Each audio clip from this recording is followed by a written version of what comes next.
introduce our panel.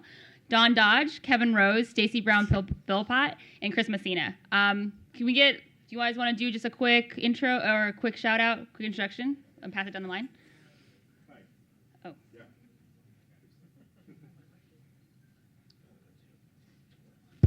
Hello, I'm Don Dodge from Google, Microsoft, Alta Vista, Napster, Groove Networks, all kinds of companies, mostly startups except for those first two. So great to be here. I'm looking forward to hear what you have to tell us. Hey everybody, I'm Kevin Rose from Google Ventures, and I did Dig and Milk and Pounce and lots of crazy things. Hi, Stacy Brown-Philpott, entrepreneur in residence at Google Ventures, and ran a bunch of teams at Google to help launch products that support 1 billion users. Howdy, I'm Chris Messina. I am a UX designer on Google+. I did hashtags.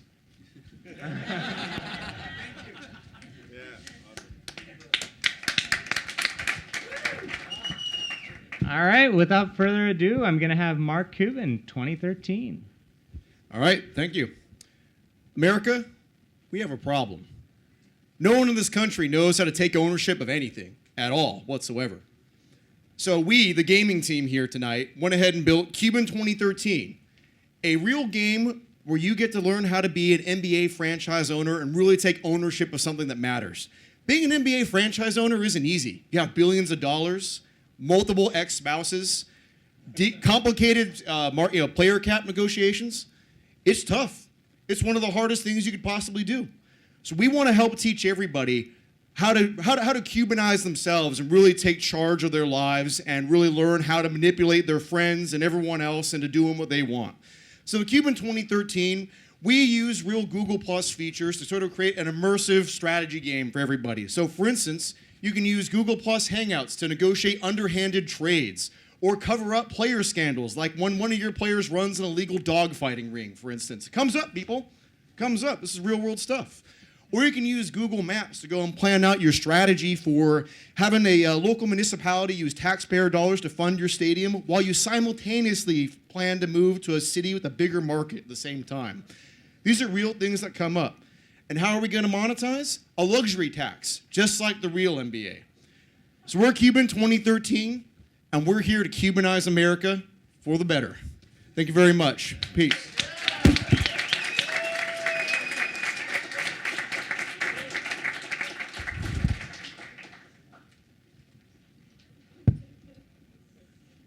All right, Fashion Roulette is up next, but the judges, what are you thinking? Major points for humor.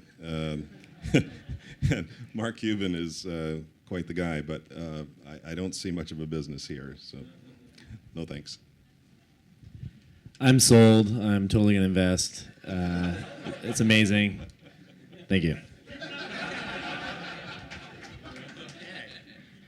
I don't play games.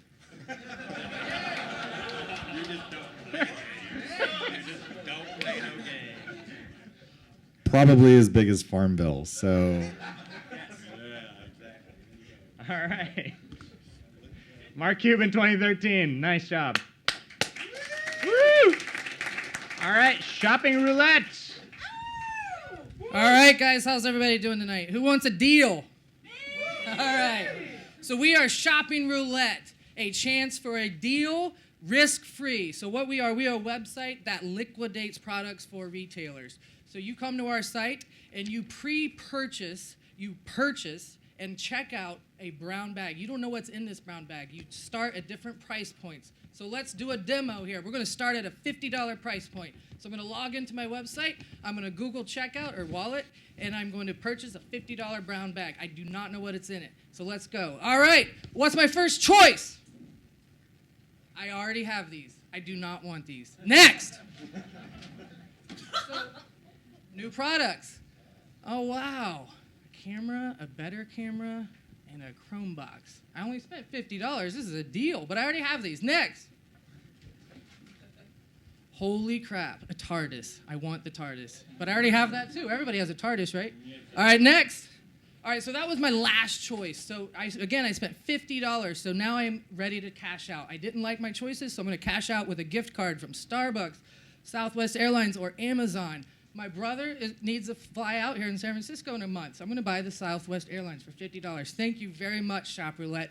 I just spent $50. I had a choice of awesome products. I didn't like my choices. I hit next. I didn't like those. I ended up with the same value of what I started with. Shopping Roulette, a chance for great deals risk-free. Thank you.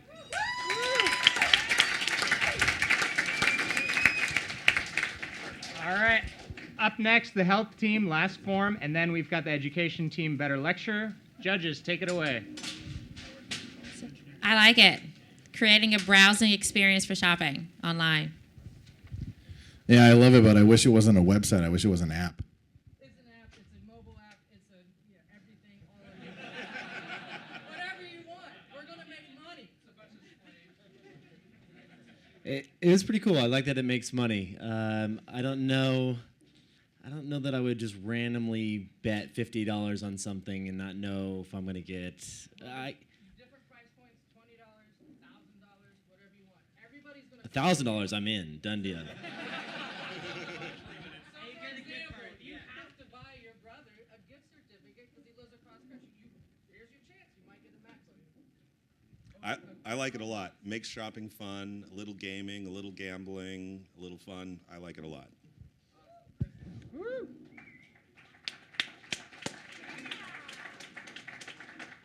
All right, the health team, last form. Take it away.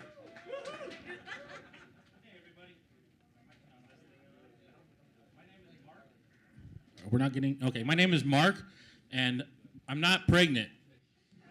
But I can't tell you how many times, that sounded like a guy that wanted to get me pregnant. I can't tell you how many times I've had to fill out a form where I had to tell somebody that I'm not pregnant. What I am is a patient. I have 4 chronic diseases. Those diseases are private to me.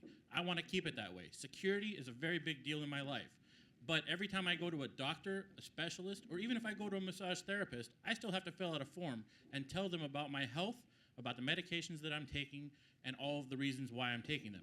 I want to fill out one last form, and I'm going to introduce you to Andrew, who works with thousands of providers that are actually already handing these forms to patients like you and me every day all across the world. He's got the ability, he's got the skill, and he's got the vision to drive this product to be the next solution for the medical industry. Let me introduce Andrew. Thanks a lot. So here at Last Forum, we are here to disrupt stupidity. You are still you, no matter how many times you fill out the same form, you are still you. A little background about myself. I've been in the healthcare industry for the last 10 years, and this place is ripe for disruption. Everywhere you turn, lots of problems. Not only that, it's a huge industry. So at Last Forum, what we are really trying to do is connect that your information to whoever you want to send it to. We can use technologies like Google's virtual machines, NFC, cloud print, and take that technology, give your information to somebody else.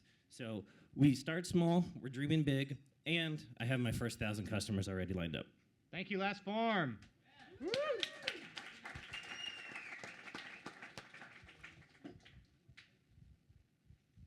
All right, so up next we have the education team, Better Lecture, and then we've got the government team, Marco Polo. Judges, take it away for last form. Yeah, good pain point. It's a problem, huge problem. I just don't like anything to do with medical because of all of the regulations and insurance and all that crap. But I like the idea. It's a big pain point. Yeah, on the web I use like 1Password and other types of autofill services out there to do a lot of this kind of heavy lifting or medium lifting for me. It's definitely a pain point. I get it. It makes sense. I just don't know how you're actually going to. There's obviously a lot of devil in the details, so I don't know how you're going to do it. It sounds great up there. Yeah, I get it. So agree, big pain point. I think people are still afraid to put their medical information online. Yeah, I mean, I agree with these guys. It's a huge problem, and I'm wondering, like, if you start with, like, young people or people that are not so worried about it, because, like, this is something people have been talking about for a long time. I want it real bad. I don't know how you're going to get there.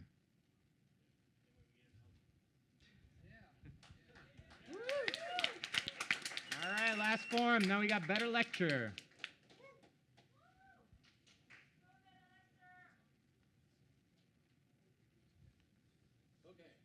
Our company, Better Lecture, is developing a mobile app to help college professors offer a better education by providing them with and encouraging real-time student feedback.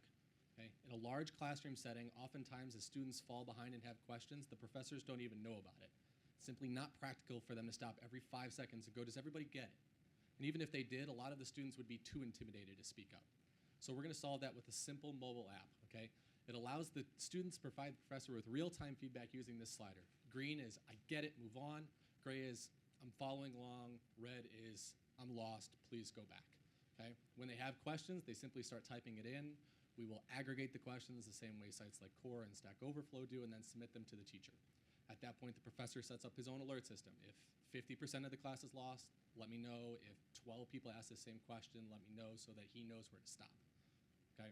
We like this idea because it'll help students, prevent students from falling behind. It will help professors improve their, lectures in their class. And for administrators, who are probably going to be paying the bill here, it will help them evaluate teacher performance.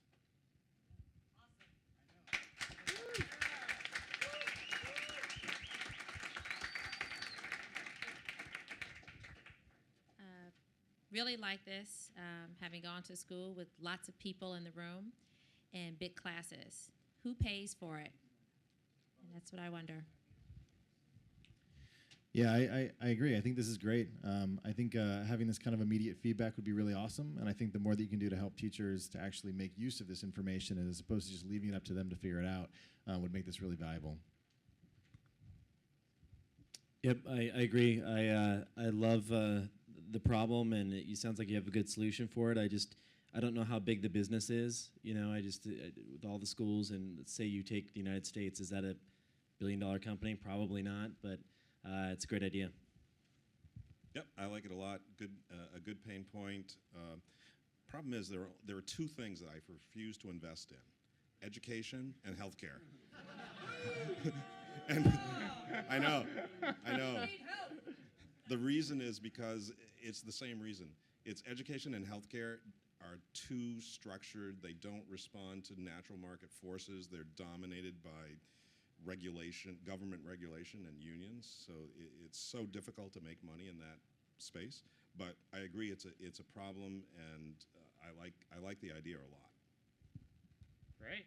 All right. Up next, we got Marco Polo. Yeah. Yeah.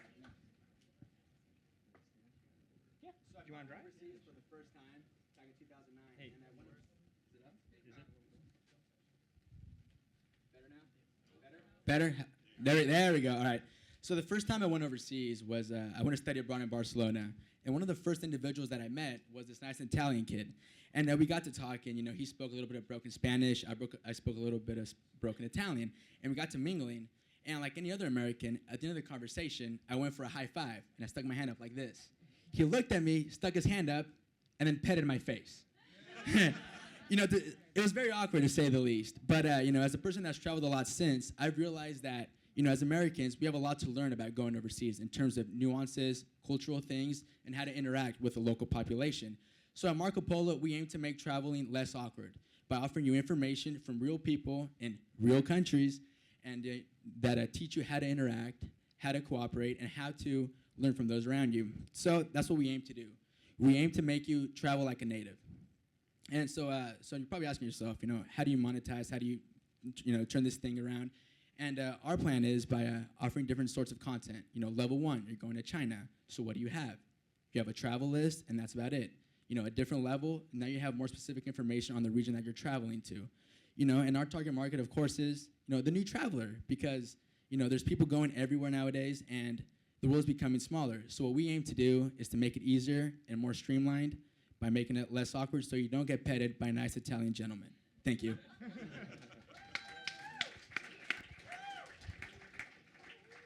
right, Marco Polo. Up next, we have VenueWise and then Smart Diction. All right, judges, take it away. Travel is a huge market, so lots of money spent there, so that's great. It's an interesting problem. I'd like to see it be mobile, and maybe you could do the web is free, but mobile is paid. So when they're traveling, they want the mobile version. When they're planning their travel, they do it for free on the web. But I like the idea. It's good. I also like the idea a lot. I think the name's great. I think that anytime there's intent around something, especially wanting to travel, there's ways to monetize it. So I wouldn't be too concerned about that. It makes sense to me. Anytime you go to some place new, you don't want to stick out like a sore thumb, and I would use your service. I like it. I worry it becomes a blog. So I would try to get something where it's real time. So if I'm in the moment and I put my hand up, tell me, don't ever put your hand up when you're in Rome. I mean, I don't see anything wrong with being petted.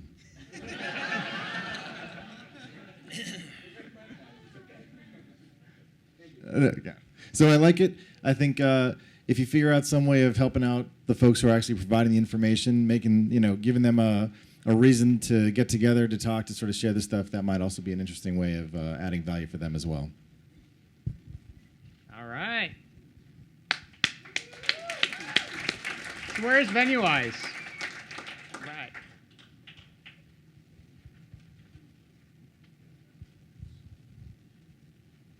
Can everyone hear me?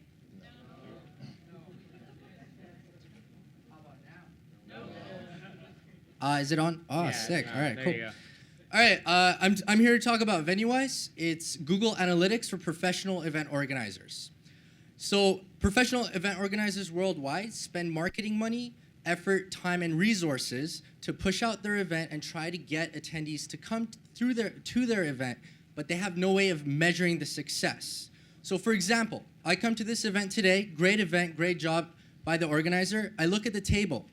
There's a bunch of name tags left over. As the organizer, I want to know who referred those people, which affiliate referred those people. Maybe they signed up on a specific page on a social network, and I want to take that information and optimize for my future events.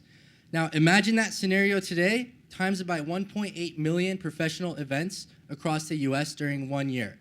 This is a $1 billion industry. And our solution lets them track the conversion rate of each medium from which guests register, track which guests have the highest attendance rate, have the highest loyalty, spend the most amount of money, which affiliates are most useful. And the technology we'll use will obviously be integrated with Google Plus events, and check-ins will be done on Android tablets and phones. All right. VenueWise.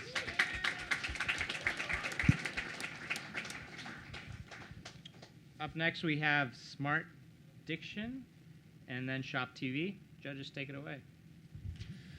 It's good. I mean, you've got some heavy competition coming from like Eventbrite and other guys like that, but I work on Google Plus, so I'm happy to see the first events integration. So right on. Okay. So I too like the events integration. I worry that this isn't a big enough problem. I think the bigger problem is organizing how people enter, sign up, check in to events when they get there, especially when it's a lot of people at them. And I would think about how to build that into your idea. This is, I like consumer internet stuff, so this is a little boring for me. I think it's a good idea. It's just not in my personal wheelhouse, but I think that most of the events that I've gone to, there's absolutely no tracking around the different problems that you outlined here. So to have some tracking and some visibility into really what's going on makes complete sense to me. I think it would work. Yep, it's a big market. A lot of companies have tried to solve this problem of building a community that lasts beyond the event and that kind of thing. I haven't seen a single one succeed yet, but somebody's going to do it, and I like what you're doing. Why do you think they haven't been able to succeed yet? I don't know. There's been a lot of companies try and a lot of money spent trying to do it. I don't know why they failed, but I haven't seen a single one succeed yet. So hopefully you'll do it. The feedback. All right. Smart Diction. Where are you guys? All right. Somebody want to drive the slides? Yeah, right there. Where's the page up? We up? This is our page. All right. And we have our slides here.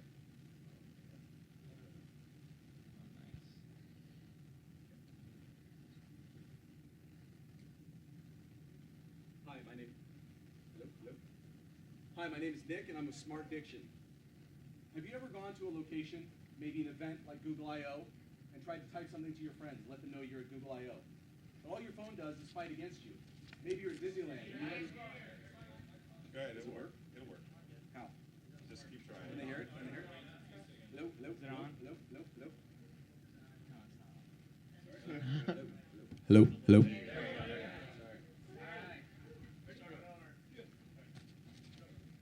Hi, my name is Nick, and I'm with Smart Diction. Have you guys ever been to a location and you're trying to tell somebody that you know where you're at? Maybe you're at Disneyland and you're trying to tell your kids to come meet you, but no, you get something else. Have you ever gone to an event and you're trying to type into your phone something about the event you're at? Maybe a hashtag, or maybe the restaurant you're going to, or you want to be at Google I/O, but your dictionary says that's not a word. Well, Smart Diction can fix that.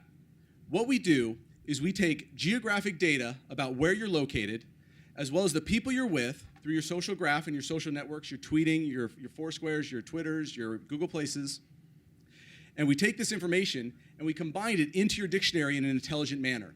So what we can do is, say you're trying to add a hashtag, and you don't really know exactly how to spell that hashtag. Well, what we can do is we can actually realize other people in the area that are tweeting, and we can include that in your dictionary for you. Now, this is something that a lot of different people are trying to solve in many different ways. We've seen companies like Swipe and Slide It and Siri that have all tried to enter this space, and they're doing it in different ways. We do it in a unique way through geography and social context. This is something that things like people like carriers, OEMs, and even large companies like Google and Apple are interested in. Thank you.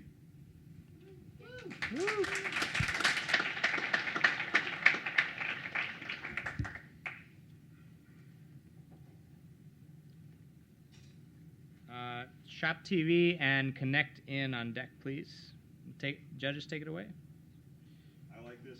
I like you. Hello, hello. Now I'm on. Okay, here we go. Hello? Ah, yes. All right. I like this idea a lot.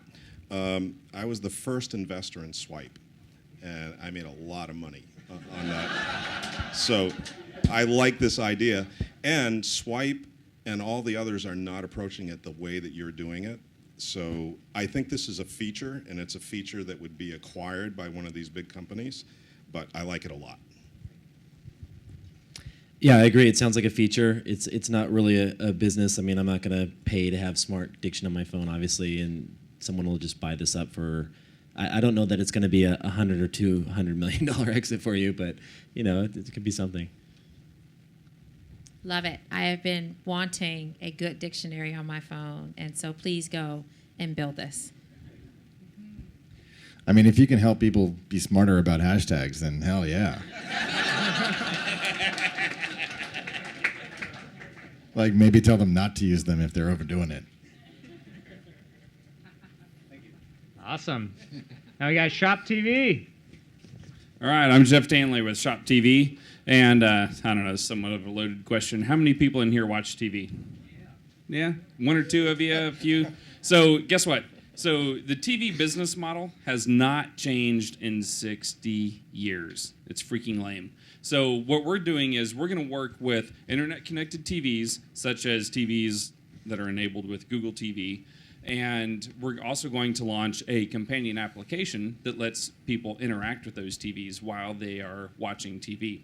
So what kind of TV are they watching? It's VOD. It's something they DVR'd. It's live TV. It's Hulu. It's Netflix. It doesn't really matter to us. What we're going to do is we're going to use existing technologies, just like what you see on TV today when you see a commercial that has a Shazam tag, right? And the Shazam example sucks, right? Because you get out your phone and go through all this process, right, and tag the commercial, right? What we're going to do is have an application running in the background on your Google TV device that then identifies what you're watching, where you're at in the program, and what's on the screen at that time, right? And then yes, bless you. And what you can do at that time is purchase what you see on TV, right? So let's say my wife is watching Desperate Housewives, and Eva Longoria walks across the beach, and she's got these great sandals, and my wife's like, oh my God, I want those sandals. So she can take out her phone or use the remote control and tag what she sees on TV at that time and buy it. Thank you.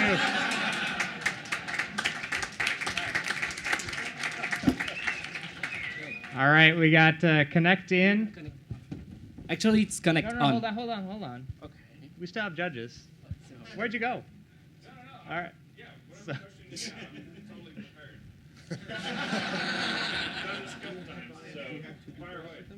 So I think it's an interesting opportunity. I wonder if there's actually intent. If someone's actually watching something, I think the last thing they want to do is think about losing money spending on things. So I'm wondering how you actually bridge the gap between being entertained versus actually paying. So we did take the time tonight to talk to several members of the audience to talk about the need and desire to see something on TV and say, oh, you know what, that's great. That's a red carpet dress that I want, or the shoes on TV, or whatever it might be, right? But people see that and they think, and they just kind of file that away and say, well, yeah, that's interesting.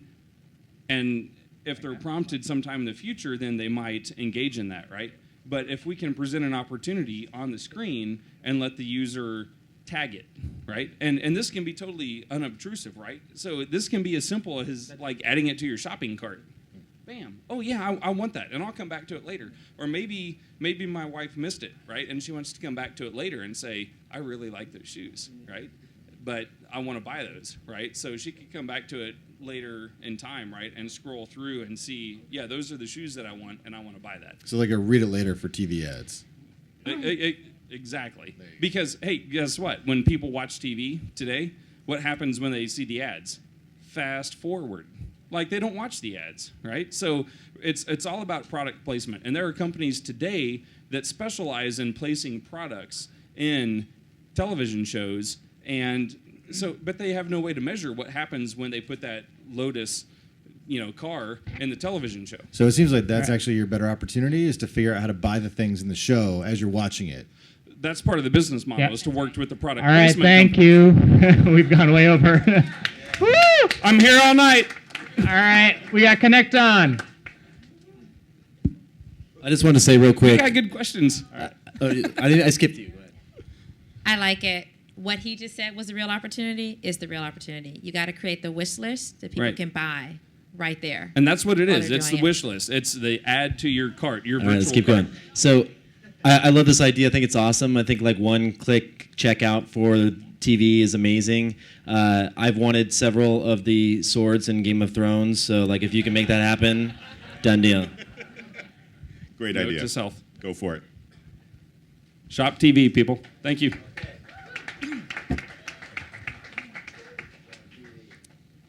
So, hi, my name's Alex. I'm 22. I'm a young French entrepreneur. So, when I arrived here, I heard about this guy. I think it's Kevin Rose or something.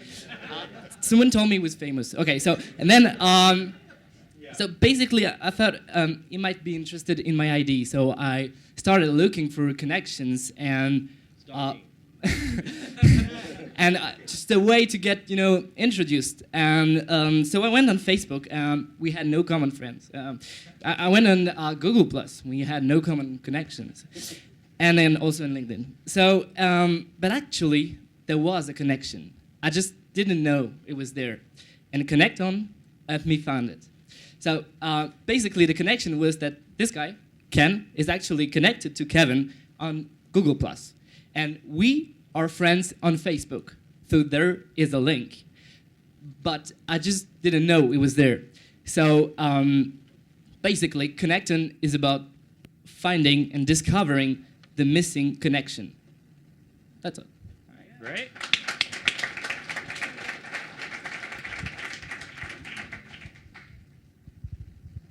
So we have Music Bacon and then Teen Lock on deck. Go ahead, judges. Yeah, interesting idea. The problem is putting these social networks together. There were some barriers there that some of them don't want breached, but I think it's an interesting idea. Good luck. Thank you. So, hi. How's it going? Good. It's a little awkward now. I know, but at least there's a connection right now. So we can just go have a beer afterwards or something, and Yeah. you don't have to build the app. You can just. You know,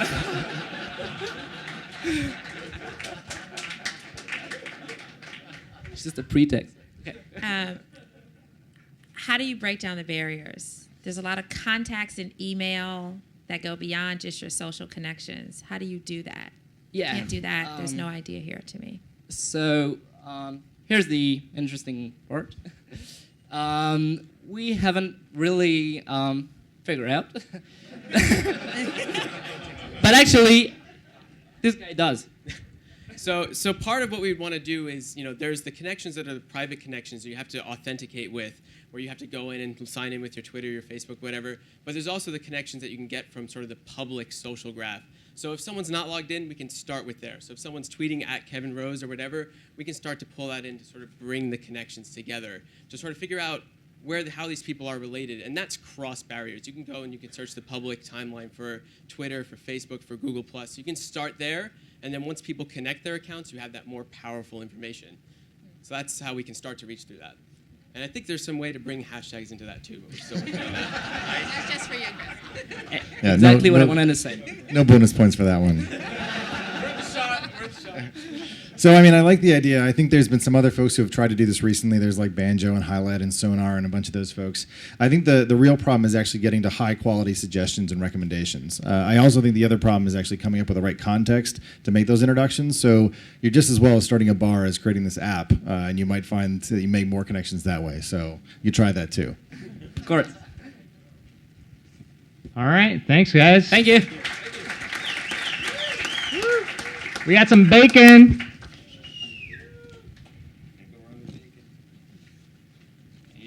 Yeah, go for it. The top?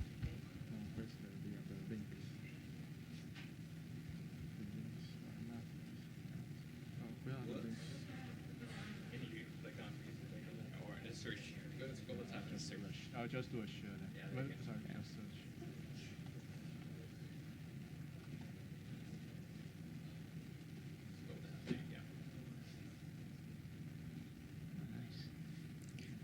Test. Okay. My name's David, and my idea is Music Bacon. Music Bacon is a ticketing system that rewards fans with free tickets for inviting their friends to also come to a concert. So this is a huge market. $15 billion are done annually in ticketing sales in the United States, and this is a growing market. So the problem is that 40% of tickets go unsold in the United States. And most people want to go to more shows. They just don't know about it. So how does this work? So I buy a ticket online, or let's say Chris buys a ticket online. So he shares that, gets a referral code, shares that to his friends. When each of his friends buys a ticket, they get 20% off. So you invite 5 friends, you get a completely free ticket. So why would venues ever jump for this thing? Well, 40% of tickets go unsold, right? And most of their revenue comes from beer, not actually from tickets. It's in their interest to sell out every single show. So you can't talk about this without competitors, right? There's tons of ticketing competitors, the largest being obviously Ticketmaster. Everyone hates Ticketmaster. In the industry, they are called ticket bastards. And they're one of the top 5 e-commerce websites on the internet, and probably one of the worst e-commerce websites.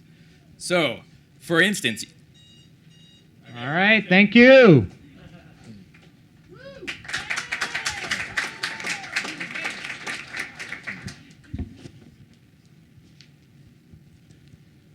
So we have Teen Lock and then Ability, and that wraps us up.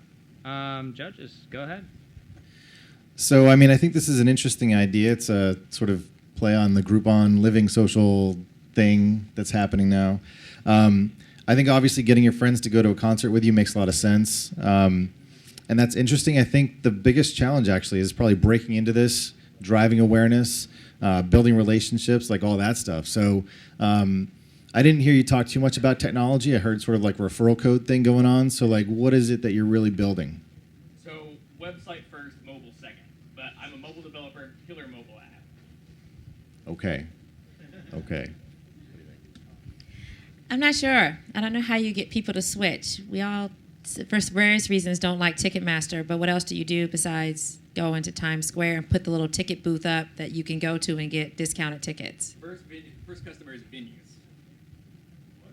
But the venues have to buy in for the ticketing system. Sounds complicated. So you get bonus points for the best logo of the night, I think. The bacon was pretty awesome. You might want to have a soy option for the vegetarian people out there.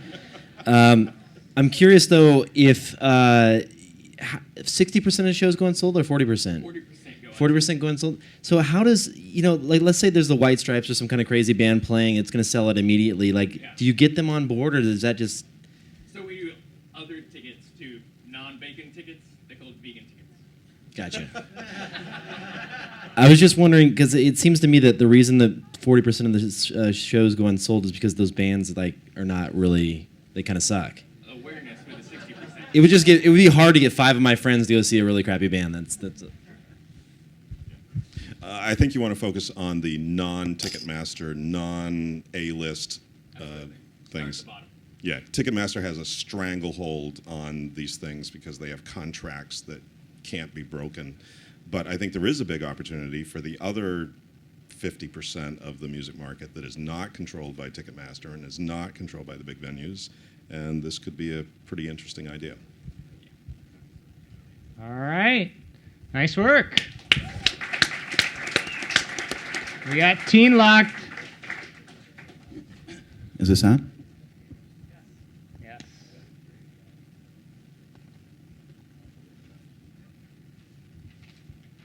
Texting and driving is killing teens.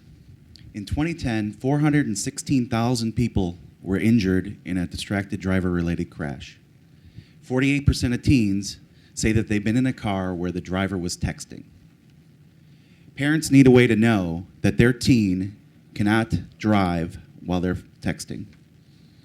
Our company will manufacture Teen Lock, a system that prevents teens texting and driving. The system is made of a hardware ignition lock, an app, and an NFC tag. The teen must touch their phone to the NFC tag before their car can start. The phone is switched by the Teen Lock into Guardian mode and will not leave that mode until the car is shut off. The system will work in any car. The system works on Android NFC-enabled devices. The phone is still available for the driver to use or anybody to use in emergency mode, in any emergency. We sell to parents and the guardians of teen drivers. We sell Teen Lock through the standard retail outlets for cell phones, such as car stereo installers, Best Buy, Amazon, Verizon, Sprint stores. That's it. Thank you. Woo.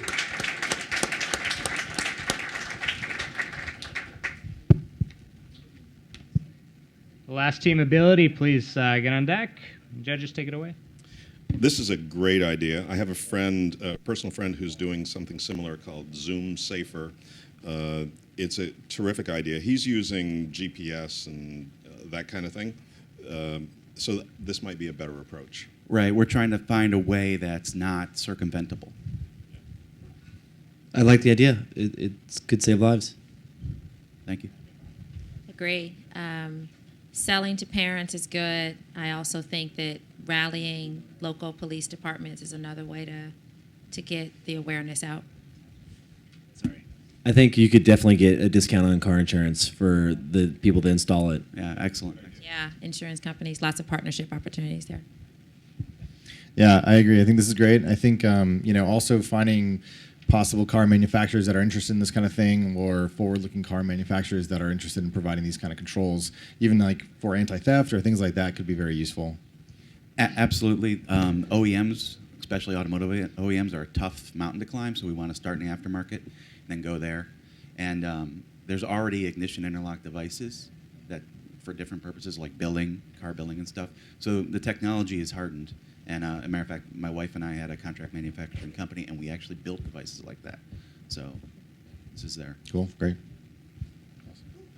Awesome. All right, so we got ability now.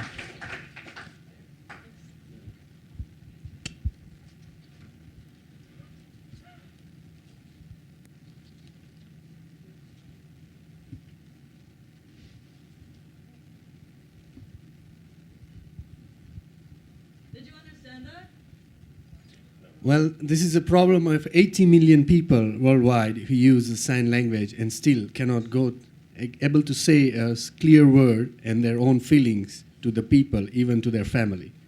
Because we take it for granted they do texting, they learn the communicating with the word, but that's not a problem. I learned the sign language, but I didn't use it for 3 months, and when I went to the school, to the people who were doing sign language, I couldn't do it perfectly well, so it was very troublesome. The problem we are trying to solve here is communication. The idea is when you do the sign language, when the people do the sign language, mobile will capture the sign language real time. Google Glass can be one of the example and convert into text and voice. We have already used voice to text to sign language, which is working perfectly. One way to communicate with them to tell them what we are trying to say them. It's a gestural interface for communicating with mobile devices like Google Glasses using Leap Motion. It teaches you American Sign Language, which is a language that 80 million people already speak, enabling you to communicate with these people. And it's as simple as learning a new touch gesture for your phone. This language already has an established lexicon of intuitive gestures like take a picture or zoom in on this. Yeah, it's that easy, and it's sort of like a sneaky Rosetta Stone for American Sign Language. All right, thank you. Thank you.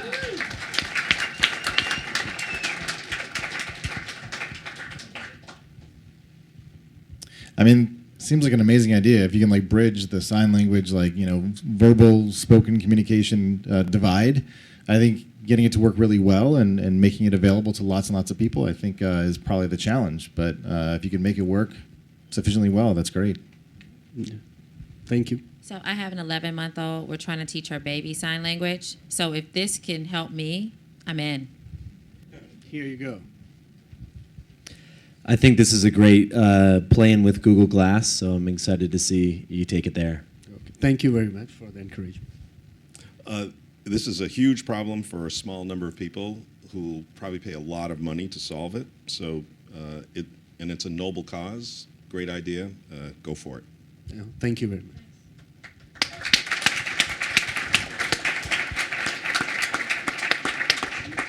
All right, so you guys all did an amazing job. I'm going to take the judges back to deliberate. Frank from Startup Weekend, can you come up here and talk a little bit about entrepreneurship? You guys all deserve a round of applause. You guys are awesome. Keep them entertained, Frank.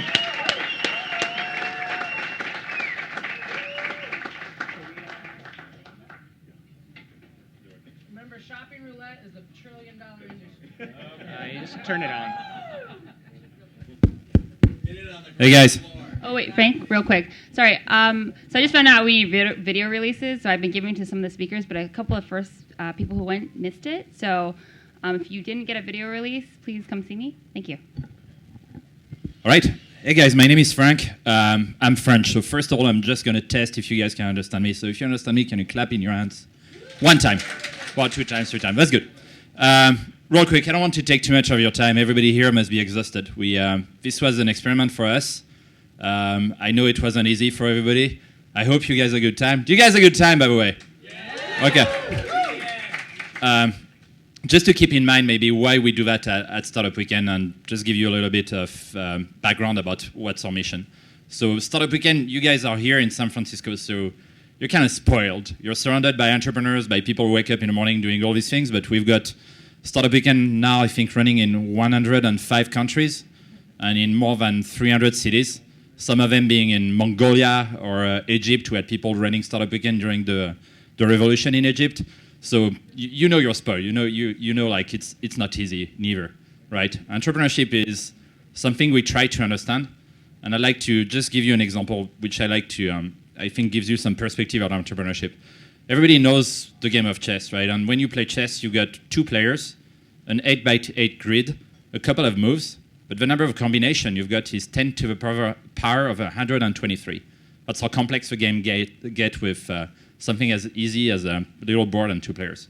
So when you guys play the game of entrepreneurship, you're playing against 7 billion people with a lot of rules, most of them being unknown. This is like volunteering for the Hunger Games. So congratulations for you guys. You guys are crazy. I hope you have a good time. I'm going to put some music. We're going to scream whenever the judge are going to be back. Stephanie, do you want to say a few words? Stephanie from Google, if you can give her a big round of applause, because the girl right here is the one who put everything together. Ahmed too is going to be back. Big applause for you. I love to talk during hours, but as we said, Startup Weekend, it's about no toll collection. I'm learning more from you guys than you can learn from me speaking, so congratulations. By the way, who learned something here today? That's good. Thank you very much. Actually, I want to throw it back to Frank, and actually Ahmed and Connor did a lot of this planning, so I'm really happy. I'm like thrilled to see all you guys here. Like I like to say, like every event I do, no matter how many events I do, I'm just like a high school girl. I'm afraid either, oh my God, no one's gonna come to my party, or like, oh my God, too many people are gonna come, they're gonna trash my parents' house. So you guys are right in the middle, so you guys are perfect. Thank you so much. Also wanted to, wait, I guess, he's with the judges, that's right. Okay, but actually I just want to do a little straw poll. Where did you guys come from? How many people came through how many people are going on I.O.? Yes, nice. How many people are in the local Startup Weekend community? Yeah, right on. How many people are the local Google developer group? All right, okay, good job. Awesome, so I'm really happy to see like a good mix of people here, and I hope that you guys take this experience back to, your home cities or your local, if you're local, and, kind of like spread this entrepreneurial spirit. I think it's really great. How many people think you're gonna like actually try to pursue this idea? Okay, very nice, very exciting, all right. Okay, so we have, I think, some more, so who's hungry? Is anyone still hungry? Anyone got the munchies? A little bit? Okay, all right. So let's just mingle amongst yourselves for like a few minutes. I'll grab some pizza and see if anybody wants some. All right? Cool. I'll be right back.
Oh, one quick update. I didn't mention this earlier, but so Kevin hadn't responded to my request for one-on-one mentor time for the winners, but he just agreed to do it. So not only do you get Chris Messina, Don Dodge, and Stacy for mentor time, you get one-on-one time with Kevin Rose. So just FYI, keep that in mind. It will be part of the prize package.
Okay, everybody, if we can have a seat really quick, we have some announcements. The moment of truth.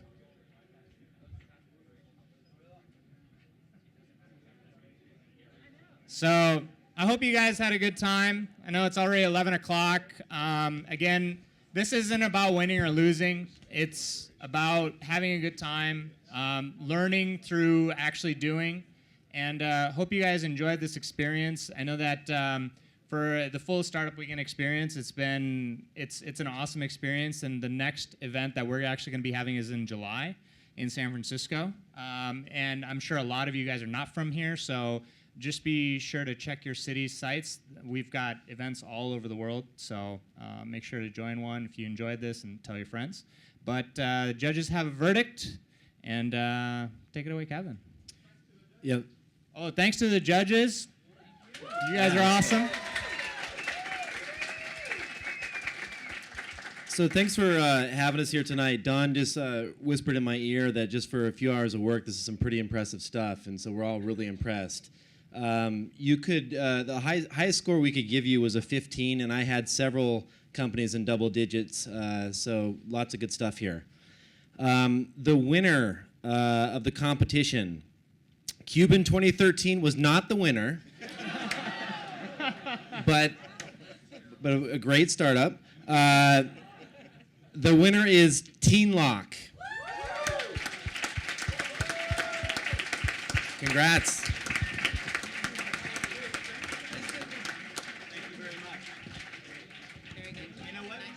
Came up with this idea 2 hours ago. Awesome. Very nice. Nice job. Well done. Nice job. Well done.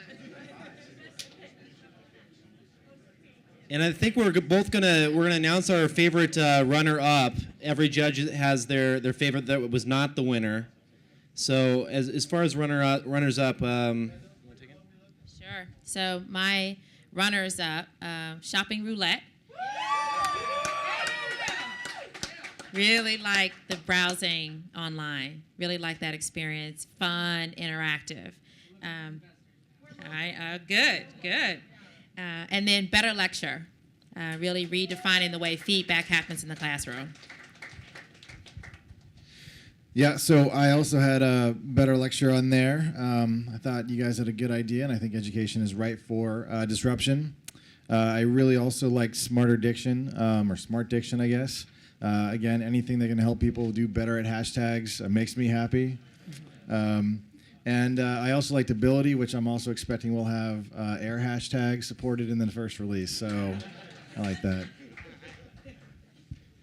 so I thought that in-ad and product placement on televisions is Apple is going to do it with Apple TV, so someone should do it for Google TV.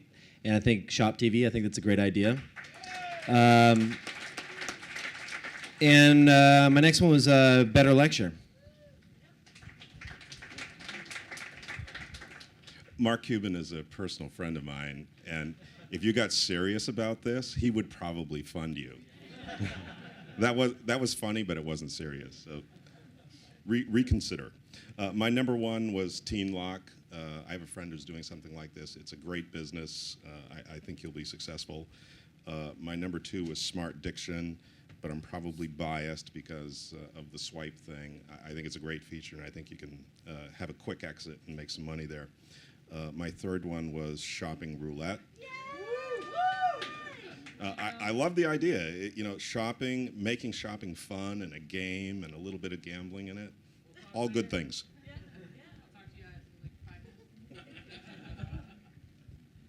All right, that's it, folks. Thanks again for coming. You guys are awesome. Give it up for yourselves. And a big thanks to all the volunteers that put this on. Google, you guys are awesome. Thanks, everybody. And there's a bunch of parties still going on, so make sure to party it up. We'll see you at I.O. if you are at I.O. And thanks again. Drive safe. Oh, yeah. So I think judges give it to the winner. Because they're all like, thanks, bud.